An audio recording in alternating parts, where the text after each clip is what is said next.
Hello students, मैं doctor भावना ग्रोवर। हम MSc final environmental science के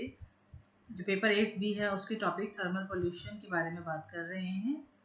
अभी तक हम बात कर चुके हैं कि थर्मल पोल्यूशन किसे कहते हैं और इसके मेन रीजंस कौन कौन से हो सकते हैं। तो मेन दो रीजंस हमने दो कैटेगरीज में इसको डिवाइड किया था, प्राकृतिक और एंथ्रोपोजेनिक, यानी नेचुरल रीजंस कौन कौन से सकते हैं और ह्यूमंस के कारण या फिर मनुष्य के कारण होने वाले कौन कौन से फैक्टर्स हो सकते हैं। इसमें से प्राकृतिक कारणों को हम विस्तार से कर चुके हैं। अब हम बात करने वाले हैं एंथ्रोपोजेनिक फैक्टर्स के बारे में, यानी मनुष्य के कारण होने वाले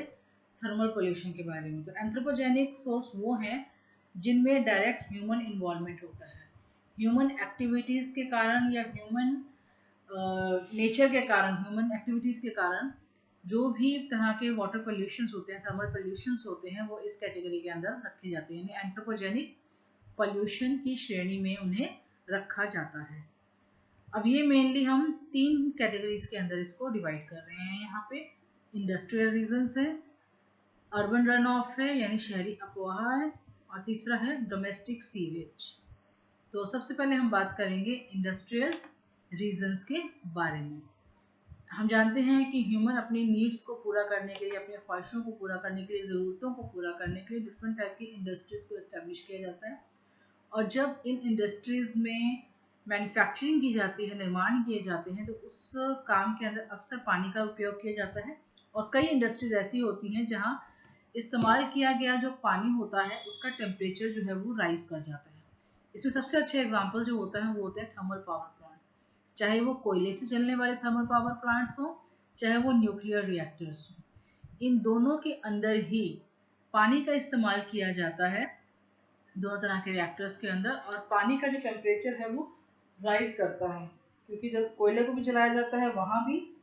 पानी का इस्तेमाल किया जाता है, पानी को गर्म किया जाता है। और साथ साथ न्यूक्लियर रिएक्टर्स के अंदर भी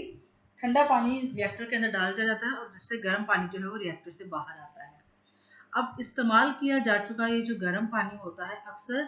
पास की जो वाटर बॉडीज होती हैं उनके अंदर रिलीज कर दिया जाता है, जैसा कि आप यहाँ डायग्राम में देख रहे हैं। तो ये इंफ्रारेड इमेज है जिसके अंदर दिखाया गया है कि किस तरीके से आसपास के एरिया का जो ऑरेंज रीजन होता है वो हाई टेम्परेचर को शो करता है, रेड एक्सट्रीम टेम्परेचर को, ब्लू और ग्रीन जो होते हैं कंपैरेटिवली लो टेम्परेचर को शो करते हैं। तो यहाँ ये दिखाया गया कि किस तरीके से इस इंडस्ट्री का कोर टेम्परेचर काफ़ी हाई है और आसपास के एरियाज का टेम्परेचर कम है। और ये गर्म पानी जब वाटर रिसोर्सेज के अंदर आता है तो जैसे जैसे वो अंदर क्यों जा रहा है, पानी का टेम्परेचर धीरे धीरे कम हो रहा है, क्योंकि जो सराउंडिंग वाटर बॉडीज हैं उसके टेम्परेचर और रिलीज किए गए वाटर के बीच हीट का एक्सचेंज होता है। इसी तरीके से जो थर्मल पावर प्लांट्स होते हैं, चाहे वो कोयले से चलने वाले हैं, चाहे वो न्यूक्लियर रिएक्टर्स हैं, दोनों ही सराउंडिंग वाटर के अंदर, वाटर बॉडीज के अंदर बड़ी मात्रा के अंदर पानी को रिलीज कर, गर्म पानी को रिलीज करते हैं, जो कि उस surrounding water, natural water body के अंदर थर्मल पोल्यूशन का मेन कारण बनती है। फिर और भी तरह की इंडस्ट्रीज हैं, जैसे कि सबसे इंपॉर्टेंट आती है इसके अंदर paper and pulp industry. Paper and pulp industry के अंदर बहुत ज़्यादा मात्रा के अंदर गर्म पानी का इस्तेमाल किया जाता है, और इस गर्म पानी को डिस्कार्ड कहाँ किया जाता है, सराउंडिंग नेचुरल बॉडीज जो होती हैं, वाटर बॉडीज जो होती हैं, उन्हीं के अंदर उसको डिस्चार्ज कर दिया जाता है। और ये जब गर्म पानी उन नेचुरल बॉडीज के अंदर एंटर करता है तो उनके नेचुरल टेम्परेचर को कई गुना तक बढ़ा देता है। तो पेपर एंड पल्प इंडस्ट्री और थर्मल पावर प्लांट्स जो हैं वो थर्मल पोल्यूशन के लिए रिस्पॉन्सिबल मेन एंथ्रोपोजेनिक सोर्सेज हैं। ऐसा नहीं है कि सिर्फ ये दो ही इंडस्ट्रीज हैं जो थर्मल पोल्यूशन करती हैं, इसके अलावा बहुत सारी इंडस्ट्रीज हैं, जैसे मान लीजिए इस्पात इंडस्ट्री है, कोयला इंडस्ट्री है, या पेंट इंडस्ट्री है, और भी तरह की केमिकल इंडस्ट्रीज होती हैं, फर्टिलाइजर्स इंडस्ट्री होती हैं, फार्मास्यूटिकल कंपनीज होती हैं। इन सभी में कहीं ना कहीं गर्म पानी का भी इस्तेमाल किया जाता है, या कई तरह की रिएक्शंस होती हैं, कई चीज़ों को ठंडा करने, गर्म करने के लिए पानी का इस्तेमाल किया जाता है। और इस्तेमाल हो चुका जो बेकार पानी होता है उसको प्रॉपर रिसाइकलिंग ना करते हुए उसको नॉर्मली सराउंडिंग जो नेचुरल रिसोर्सेज होते हैं उनके अंदर डिस्कार्ड कर दिया जाता है, जिसका परिणाम क्या होता है कि इन सराउंडिंग जो नेचुरल बॉडीज होती हैं उनका टेम्परेचर जो है वो कई गुना बढ़ जाता है, जिसके कारण वहाँ पे थर्मल पोल्यूशन हो जाता है, और जो उसकी वाइल्ड लाइफ, जो उसकी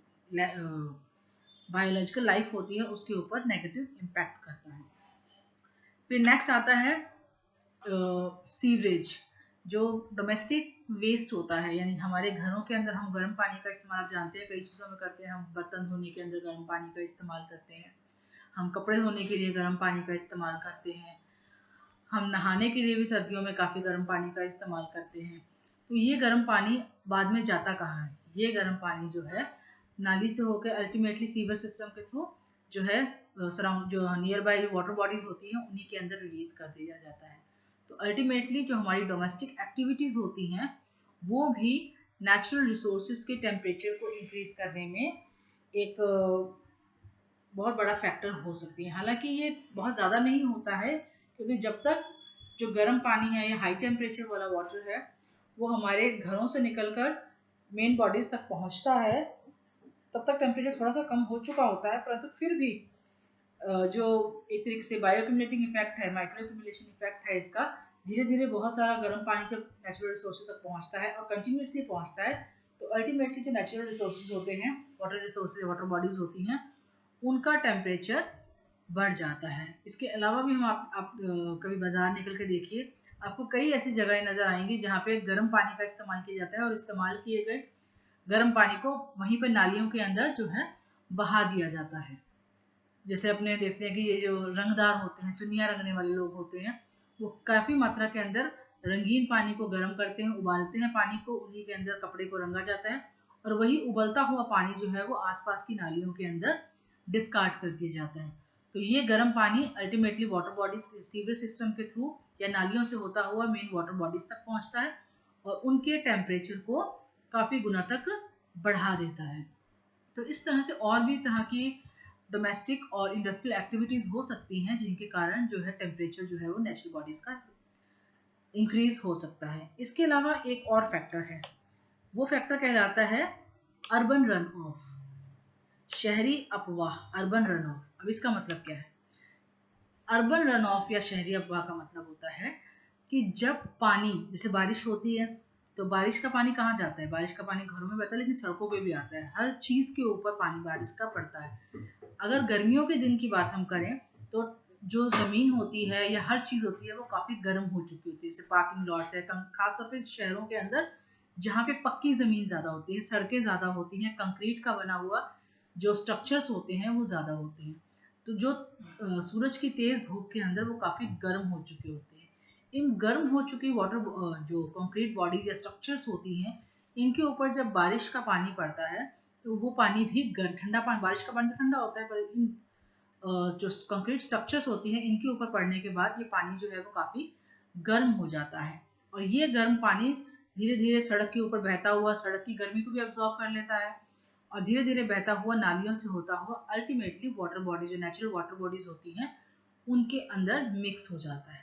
आपने भी महसूस किया होगा कि गर्मी की दोपहर के अंदर अगर सड़कें बहुत ज़्यादा गर्म है और थोड़ी सी भी बारिश हो जाती है तो सड़कें एकदम से ठंडी हो जाती है। तो ठंडी क्यों हो जाती है? क्योंकि जो बारिश का पानी था वो सड़कों की गर्मी को एब्जॉर्ब कर लेता है,